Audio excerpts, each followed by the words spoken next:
Hola, mi nombre es Ramón García Vázquez, soy un médico urologo venezolano entusiasta del vino. En los próximos minutos vamos a hablar de la segunda parte de Vinos del Cono Sur, dedicándoselo a Argentina. Sorpresivamente recibí una serie de llamadas de mis amigos argentinos para decirme por qué no había hablado sobre Argentina en los vinos del Cono Sur y les explicaba que esto debe hacerse en dos partes para no hacerla tan tediosa y tan prolongada. No obstante, comencé a recibir por mi celular una serie de mensajes por WhatsApp que inicialmente creí que estaban equivocados. No sabía realmente a qué correspondían, pensaba que el destinatario no era yo, hasta que al final me enviaron una serie de imágenes que sí confirmé que se estaban refiriendo a mi persona, por lo cual decidí montar la charla cuanto antes. Argentina, al igual que su vecino país Chile, se encuentra dentro de las coordenadas ideales para la viticultura. No vamos a repetir nuevamente la etapa de la vid en la Nueva España, pero sí recordar que las primeras especies de Vitis vinifera llegaron a mediados del siglo XVI al Cusco, lo que era el Virreinato de Perú.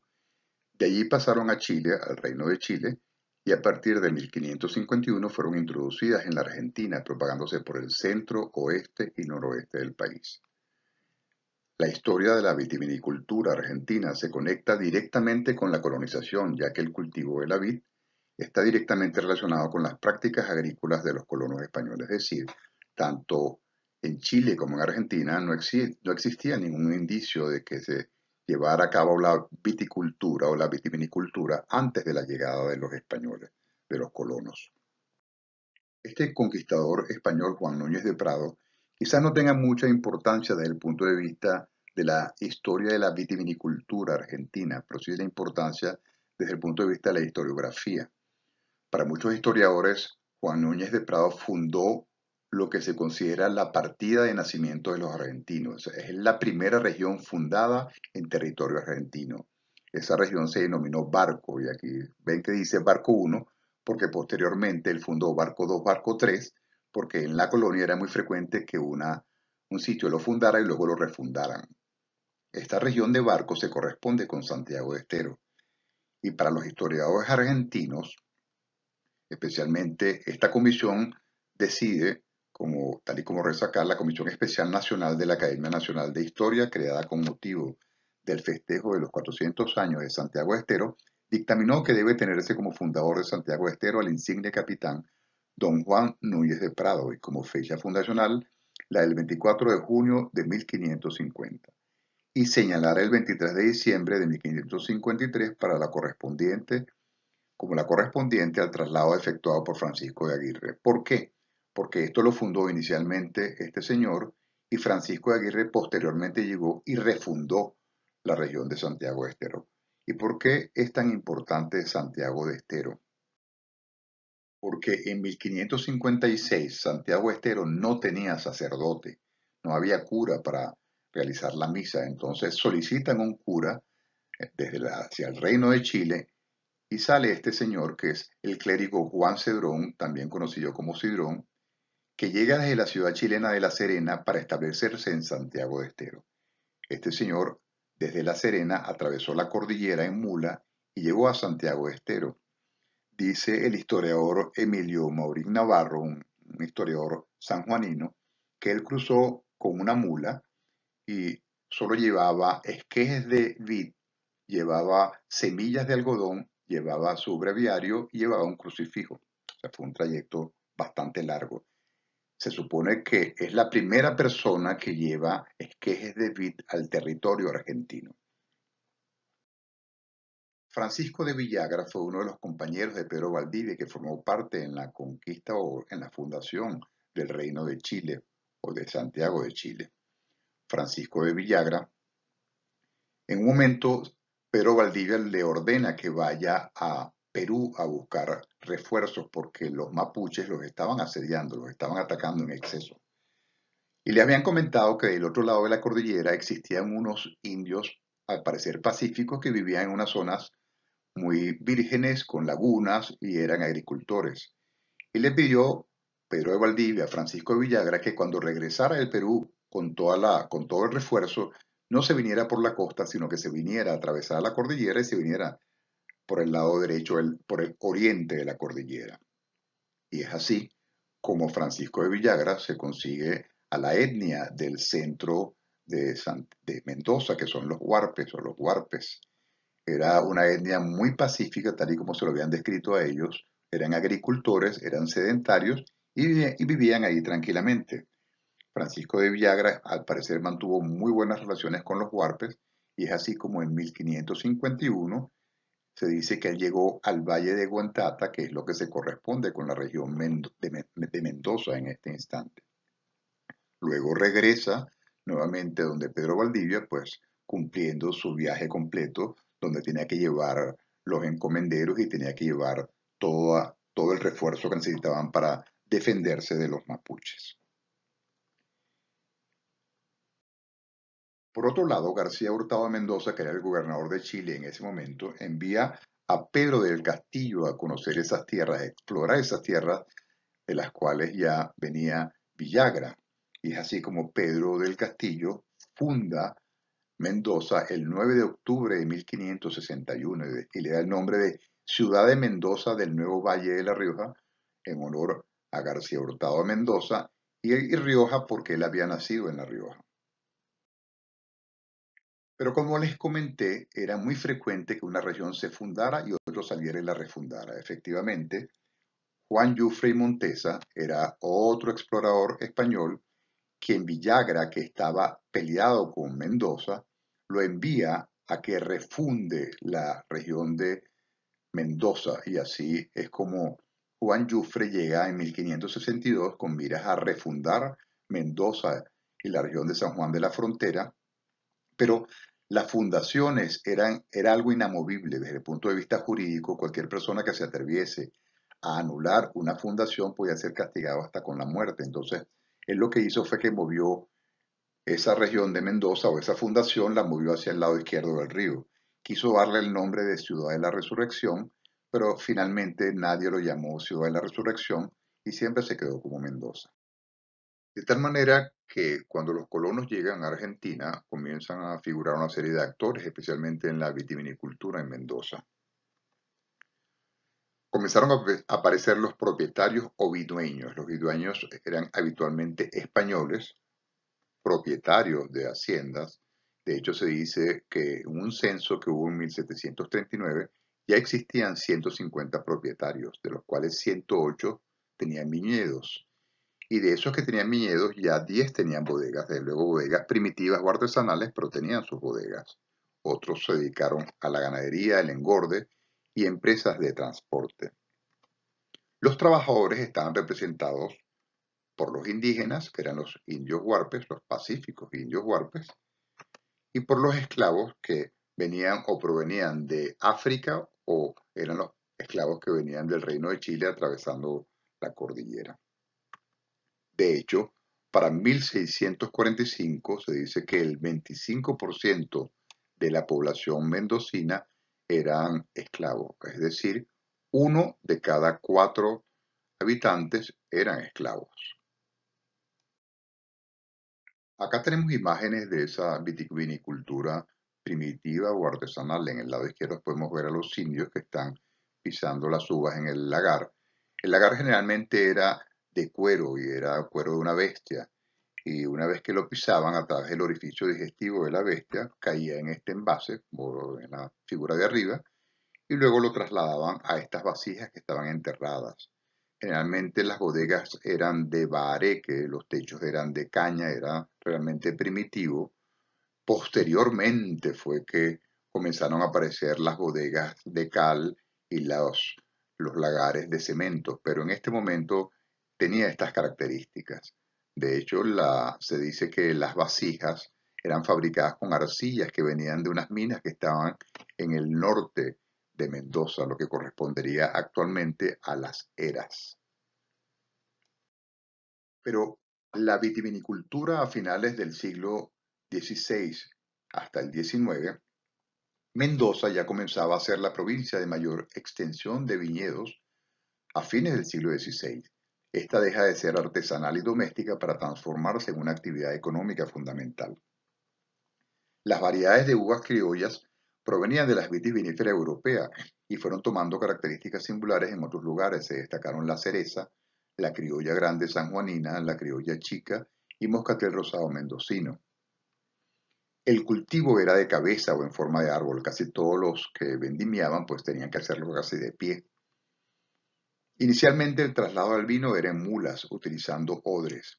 Una piara estaba formada por 8 a 10 mulas. Con el tiempo apareció el tropero, que era el dueño de las carretas. Un viaje desde Mendoza a Santiago eran 8 días promedio, a Córdoba 20 días y a Buenos Aires 45 días. Y hay algo importante. En el siglo XIX, entre 1810 y 1870, Mendoza dejó de ser el primer productor de vino, dedicándose al trigo y a la ganadería. Y esto fue producto de que la corona española decidió abrir el puerto de Buenos Aires y entonces comenzó a comercializar desde España directamente a Buenos Aires y empezó a importar vinos. Además de ello, se comenzó a cultivar vino en Córdoba y en el litoral, por lo cual Mendoza dejó de ser tan importante porque demoraba demasiado el traslado de vino desde Mendoza hasta Buenos Aires y lógicamente los españoles tenían prioridad. Este señor es Domingo Faustino Sarmiento, quien fue gobernador de San Juan y además presidente de la República Argentina. Domingo Faustino Sarmiento, en uno de sus exilios que se encuentra en Chile, conoce a este señor, Michel Émile Pouget, que era un ingeniero agrónomo graduado de la Universidad de Montpellier y que se encontraba precisamente en Chile trabajando en la Quinta Normal de Chile, en la Quinta Agrícola Normal, ya la que había formado Claude Guy Moret. Entonces lo convence para que se vaya a Argentina, logra persuadirlo y es así como Michel Émile Pouget llega a Mendoza en 1853. Estas son las dos personas que realmente tienen protagonismo en la entrada del Malbec a Argentina. Domingo Faustino Sarmiento, quizás en forma indirecta, porque fue el que logró persuadir a Michel-Émile Pouget, y Michel-Émile Pouget porque era el ingeniero que traía esa uva desde Europa. Y esto era lo que portaba el equipaje de Pouget. Tenía plantines de roble, fresno, olmos, tilos, castaños de la India, tamarindos, acacias, nísperos, tubérculos de flores, hortalizas y otras más. Es decir, esto era casi un vivero ambulante sobre la pobre mula. Además tenía abejas para criar panales. Se dice que la apicultura se inició en Mendoza gracias a Pouget. Pero lo más importante de ese equipaje eran estas 124 variedades de vitis viníferas europeas que él traía, dentro de las cuales se encontraba nuestra vedette, que es el Cut o Malbec. El Cut o Malbec es una uva procedente de la región de Quercy, es el sudeste de Francia, cerca de Cahors. De hecho, el nombre que está en el medio, Malbec, dicen algunos que era un médico húngaro apellido Malbec que reconoció la uva, otros que era un enólogo que había reconocido la uva al sur de Francia. De cualquier manera, nosotros lo conocemos es como Malbec. Y es por eso que el 17 de abril se considera en Argentina el Día del Malbec, porque es el día que se funda la Quinta Agronómica de Mendoza. Aquí vemos algunos planos de la época. Y esta foto que traigo son unas acacias. Y esto es porque una de las leyendas de Pouget en Mendoza es que él se le decía el brujo. Era un hombre muy habilidoso con la poda, con los injertos y no era para menos. Era un ingeniero agrónomo. Y una de las historias es que aparentemente él injertó unas acacias con unas flores de glicina, que son unas flores asiáticas, y cuando florecieron las acacias, florecieron de color azul. Esta calle al parecer estaba vía hacia la iglesia y uno de los placeres de la gente era pararse a ver las acacias de color azul, por eso le decían el brujo.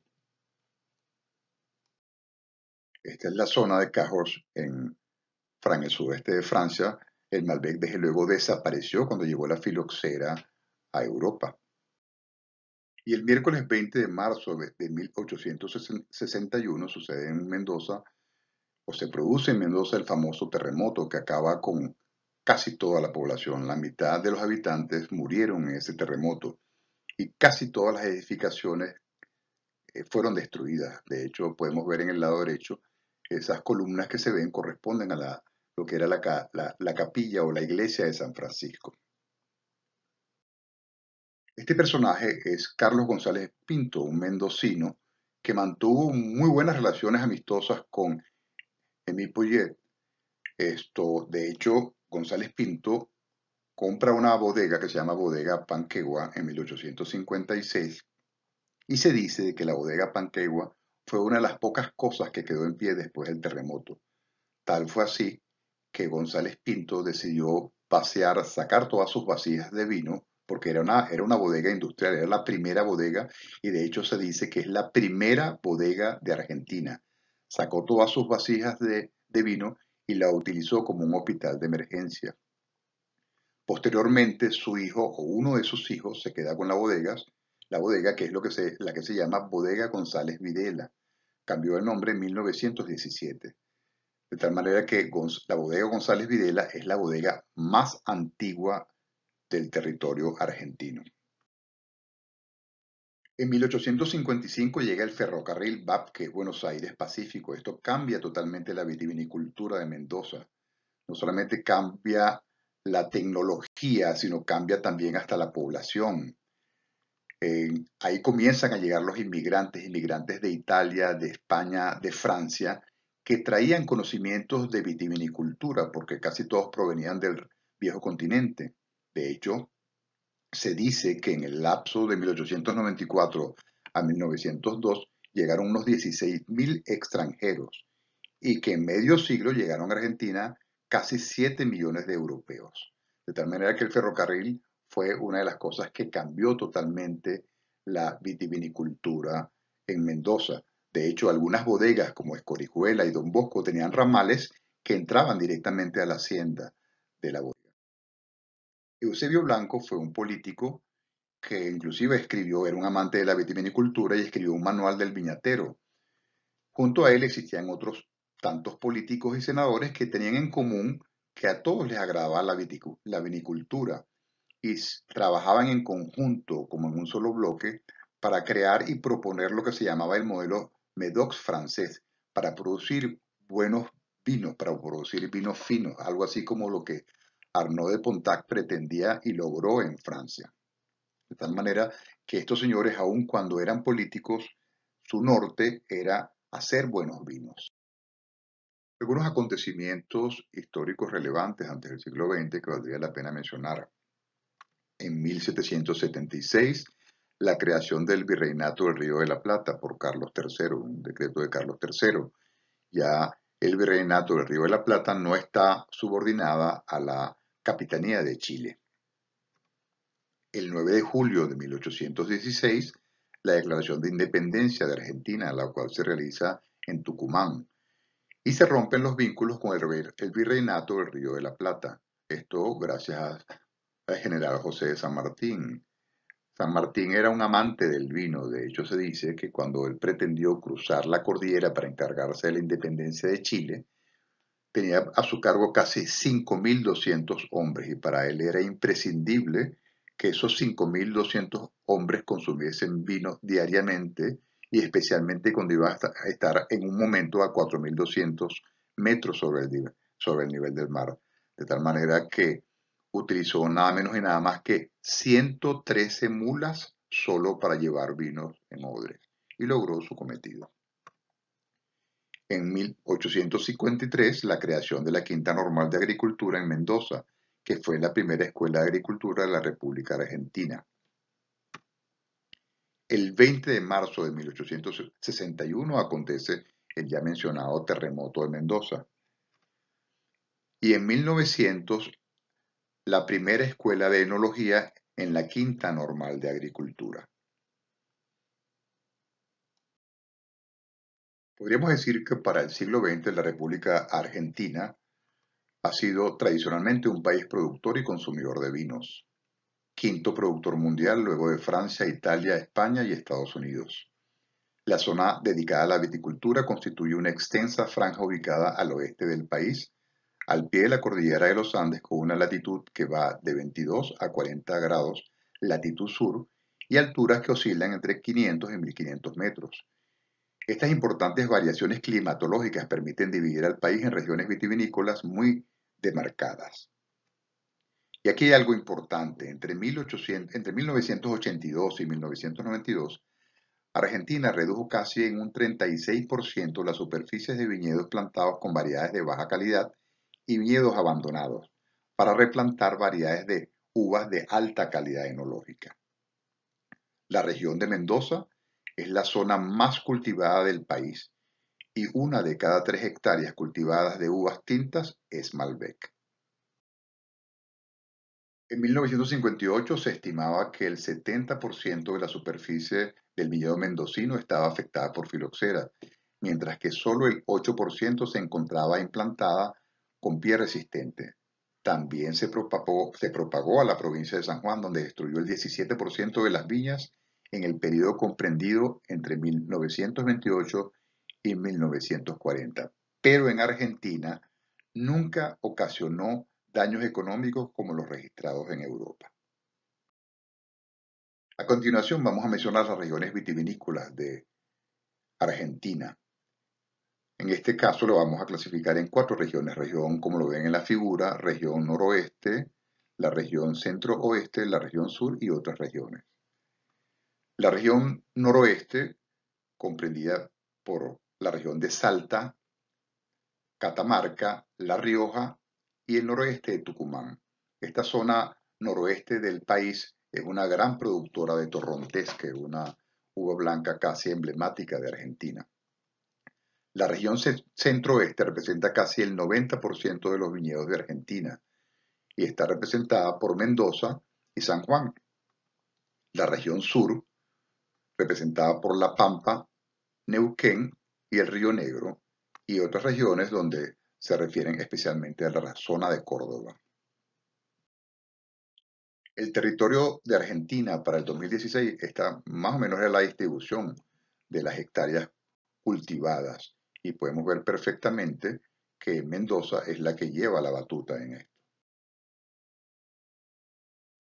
Este personaje es nada menos y nada más que Nicolás Catena Zapata, un hombre que hace historia en el vino argentino. Sin lugar a dudas, es difícil hablar de vinos argentinos sin hablar de Nicolás Catena Zapata. Junto a sus 3 hijos, Laura, Adriana y Ernesto, ha sido un gran emprendedor de la vitivinicultura argentina. Ha dado a conocer el vino argentino tanto en forma nacional como internacionalmente. Nicolás Catena se formó o se graduó en Ciencias Económicas en la Universidad Mendocina de Cuyo, luego hizo posgrado en Columbia, en Nueva York, y ha sido hasta merecedor de invitaciones para cátedras en la Universidad de Berkeley como profesor invitado para hablar sobre agronomía económica. Se ha ganado muchísimos premios internacionalmente y definitivamente es la persona quizás más emblemática de los vinos argentinos. Para mí es el Robert Mondavi de Argentina. Este señor es Paul Hobbs. Paul Hobbs es un enólogo americano que trabajó y que en un momento estuvo con Catena Zapata y también estuvo con Robert Mondavi trabajando en su Opus One, pero que finalmente se enamora de Argentina y termina en Argentina fundando una bodega que es Viña Cobos. Viña Cobos es una bodega mendocina dedicada a realizar vinos premium y lo ha logrado. Eh, Paul Hobbs, los vinos de Villa Cobos están ahorita posicionados en revistas como Wine Spectator dentro de los mejores vinos argentinos. Este señor es Hervé Joyeux-Favre, es un enólogo francés de la región de Bordeaux. Lo denominan o se le califica como el enólogo francés enamorado del Malbec, que se vino a Argentina hace no menos de 30 años, junto a su esposa. Fundó una bodega mendocina que se llama Fabre Montmayou.